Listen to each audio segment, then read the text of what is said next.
Hello, everybody. Welcome to the Breaking 90 Fitness Podcast. I'm your host, Alex Harriman. This is my co-host, Jerrika and we are the coaches of Breaking 90 Fitness. We've got a cool episode for you tonight, but I've got a little story I wanted to start with. Jerrika, how's your day going so far?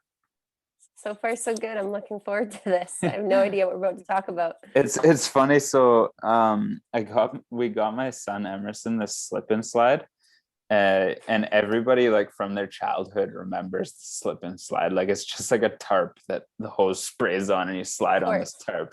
Yeah. And so it had this warning on it, 110 pounds max. And I was like, doesn't even make sense. Like it's challenge accepted. Yeah, it doesn't even make sense. It's just on the ground. Why would that matter? And then so like both my wife and I tried this and we're both like, oh, it hurts so much. And I'm like, now I get why it's 110 pounds max, because I think you're just hitting the ground underneath this tarp so hard. I'm like, this is the worst toy ever. But with bruises.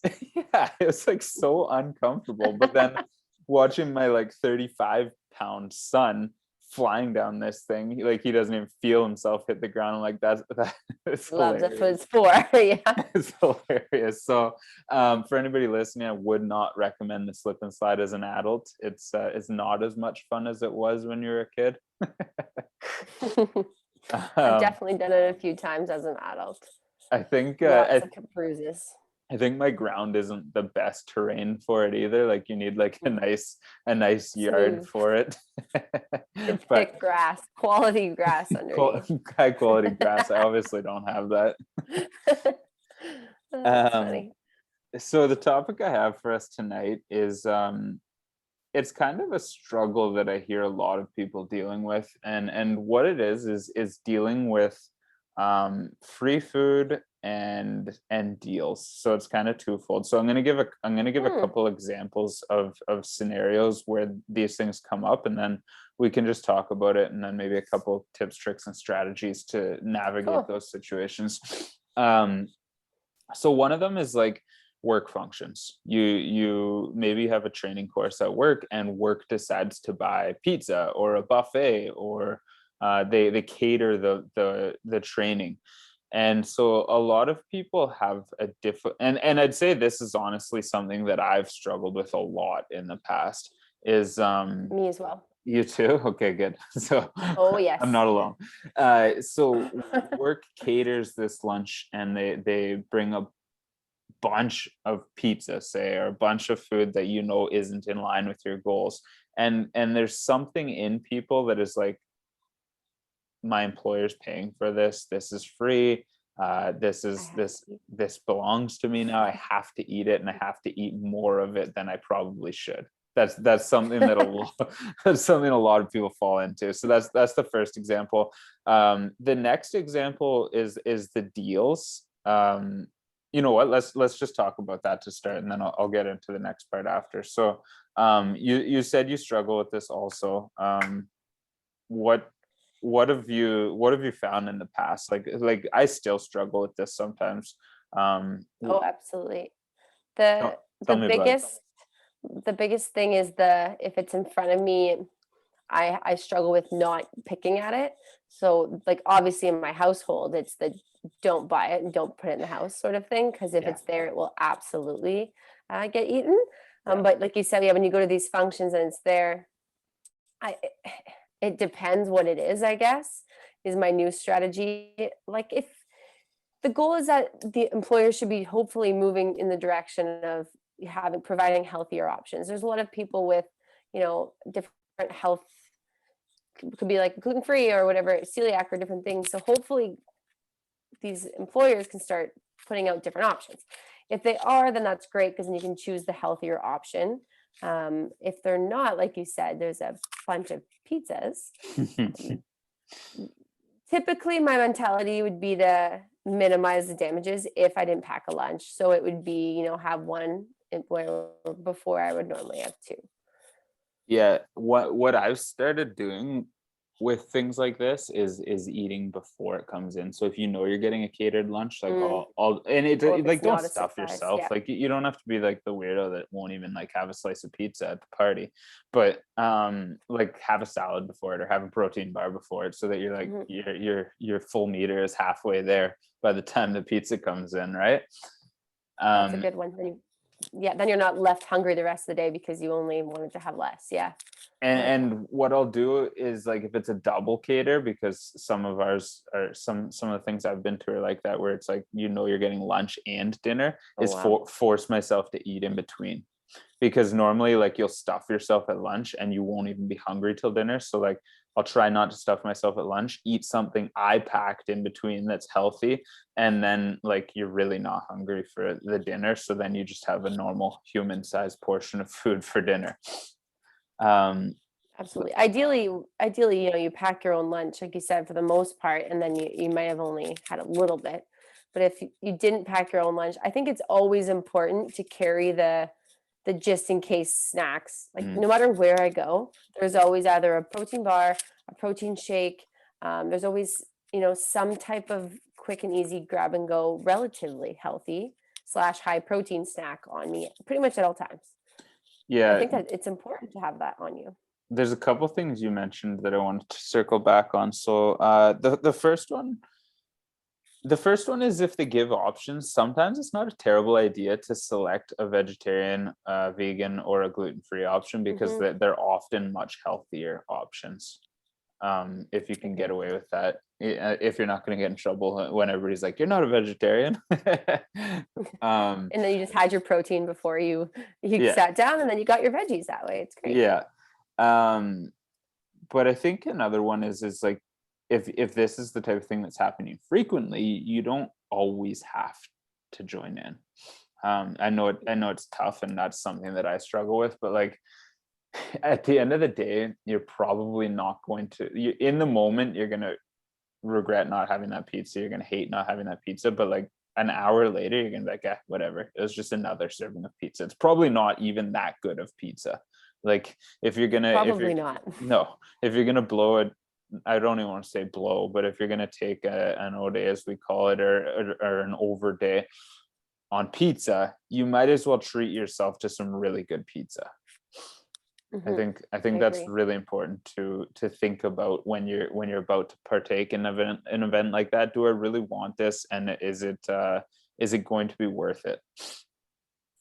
And if you Um, did pack yourself that food, I think you'd be proud of yourself for saying no. It's like that, being able to, if you're someone who's not typically used to saying no or doesn't know how, when it comes to food, saying it is like a huge, be knowing that you can feels really good. And then it becomes more frequent moving forward.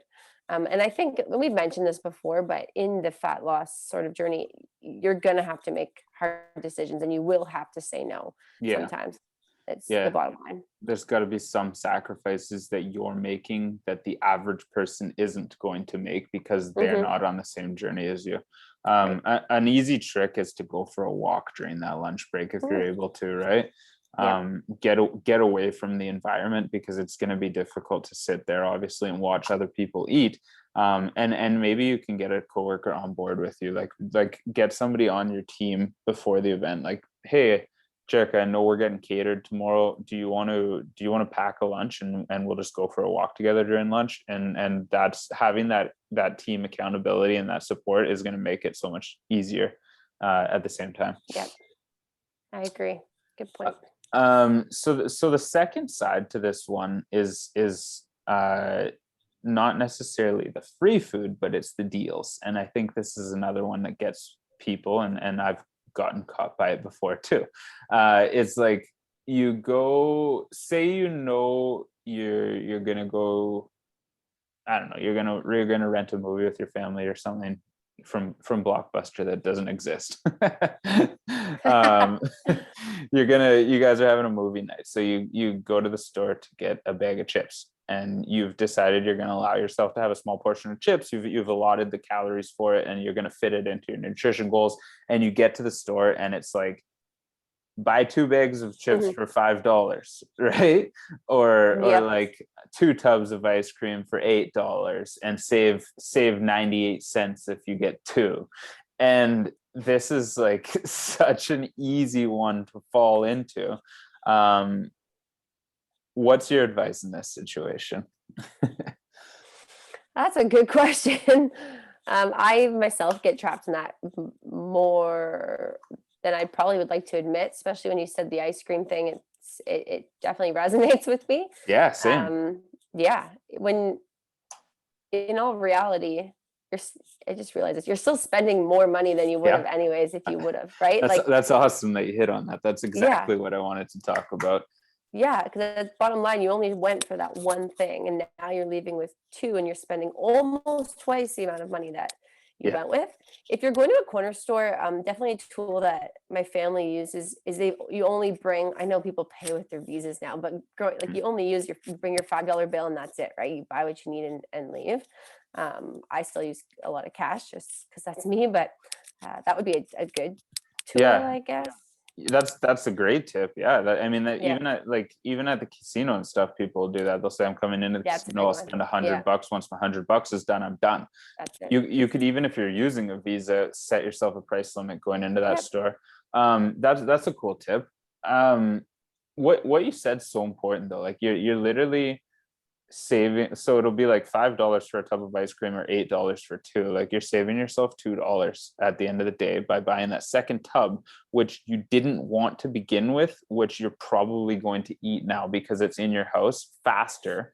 So you didn't save any money because you just chose to eat more of what you didn't want to eat in the first place.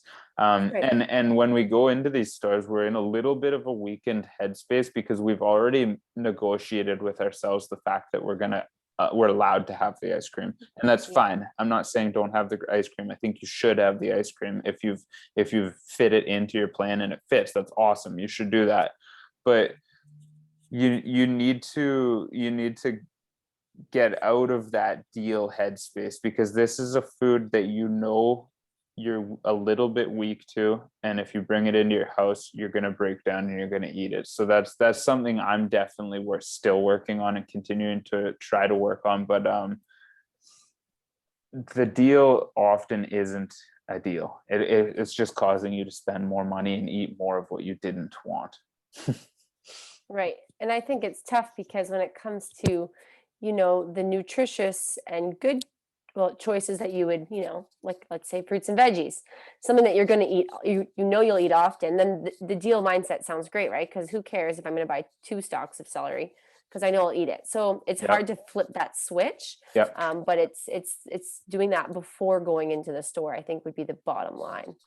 You have to be very, very real with yourself, because that deal is only good if you are able. So say it's two tubs of ice cream. That deal is only good if you're able to put the second tub of ice cream in the freezer and not touch it until the actual next time you would have allowed yourself to have ice cream. And I think Right. anybody listening to this is not going to be able to do that.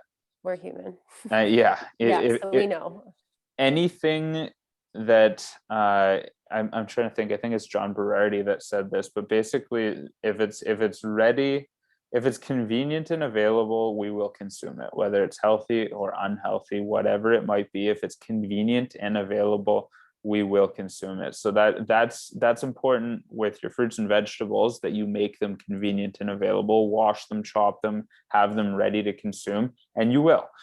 If it's something like chips or ice cream that you're weak to, you need to put barriers up for yourself. If that means don't have it in the house except for the time that you're allowing yourself to have it, then don't fall for that 2-for-1 deal.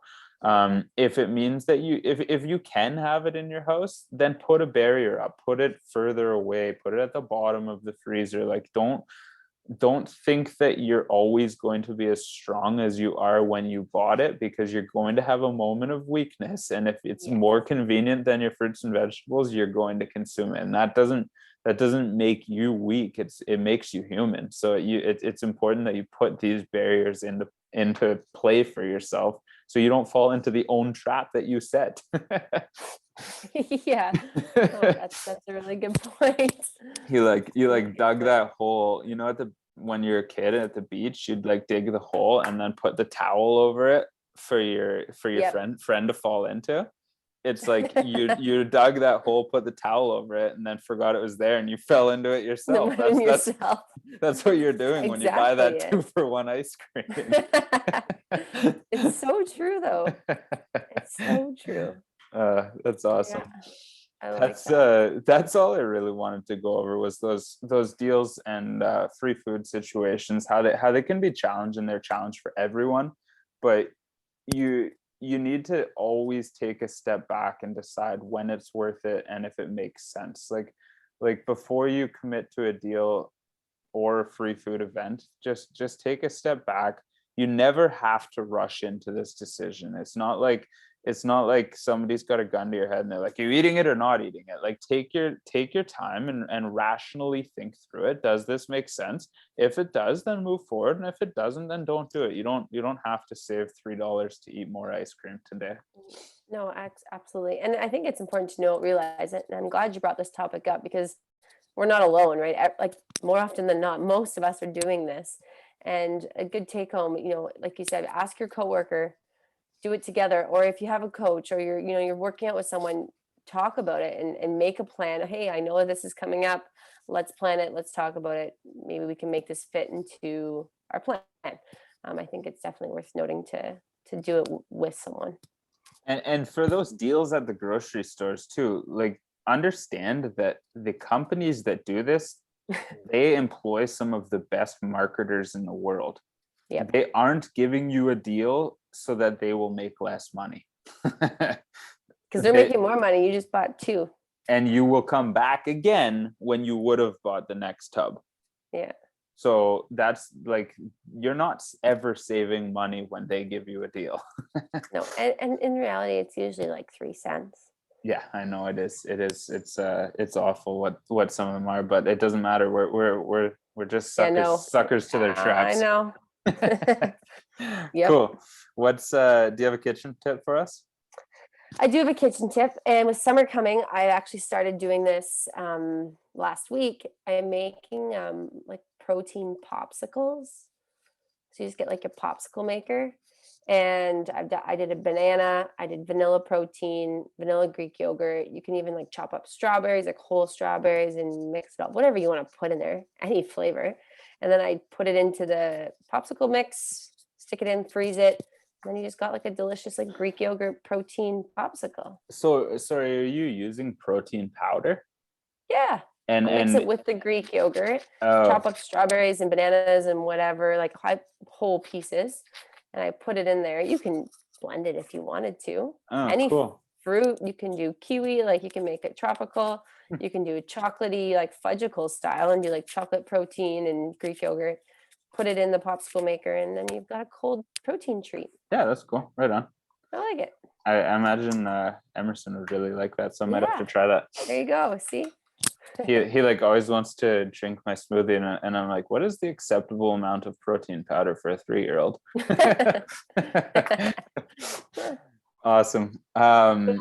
Thanks for listening tonight, guys. We appreciate you. I know it was a quick episode, but we said what we needed to say, so I hope you found it helpful. And if you have any topics for us that you'd love to hear coming up, make sure you shoot us a message, let us know, leave us a review on this podcast, give us a 5-star review if you liked it, and share it with some friends. Thanks for being here.